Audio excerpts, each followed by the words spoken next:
हम तो इतने बेगैरत हो गए, सिर्फ सूद ही नहीं खा रहे, औरतों के जरिए सूद खा रहे।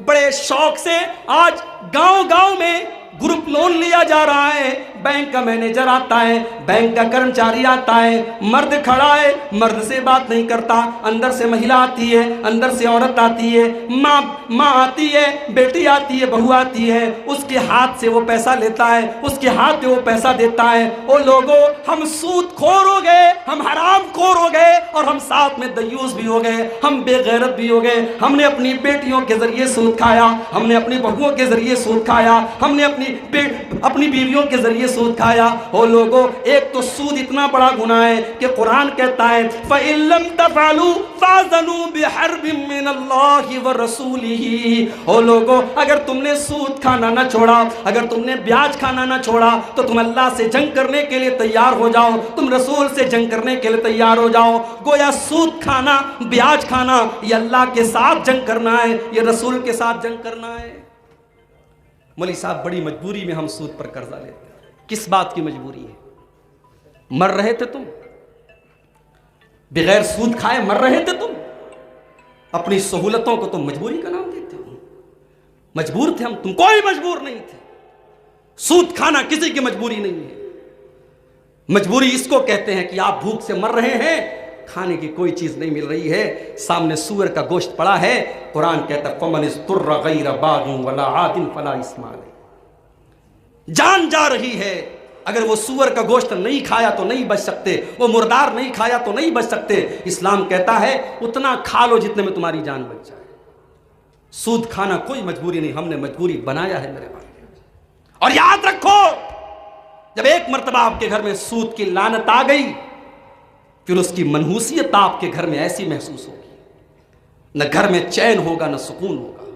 कभी माँ की तबीयत खराब, कभी बहू की तबीयत खराब, कभी बेटे की तबीयत खराब, कभी घर में नफरत, कभी घर में अदावत, कभी घर में झगड़ा, कभी घर में बरकत की कमी।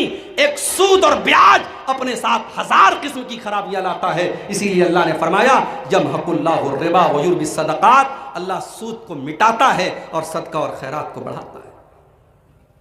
एक तो हम सूद खा रहे हैं, ऊपर से औरतों के जरिए।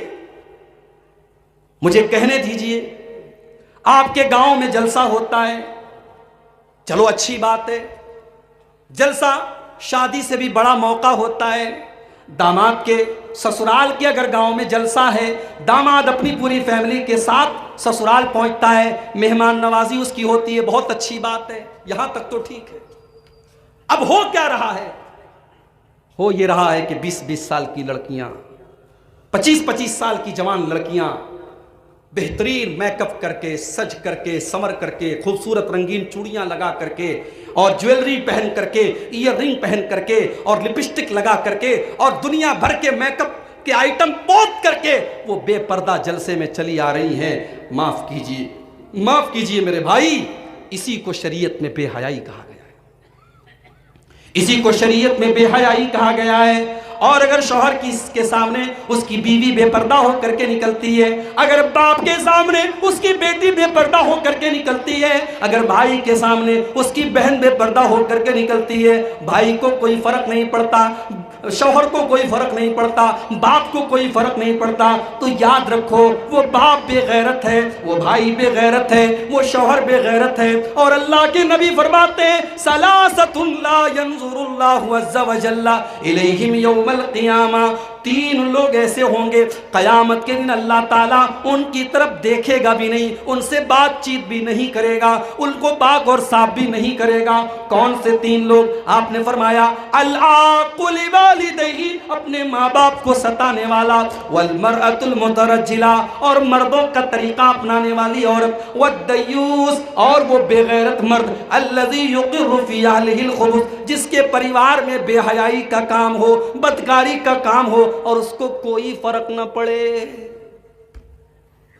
ये बेगैरती है, ये दयूसियत है कि आपके घर में ग्रुप लोन लिया जा रहा है और आपके घर की औरतें बैंक के मैनेजर से और बैंक के कर्मचारी से बातें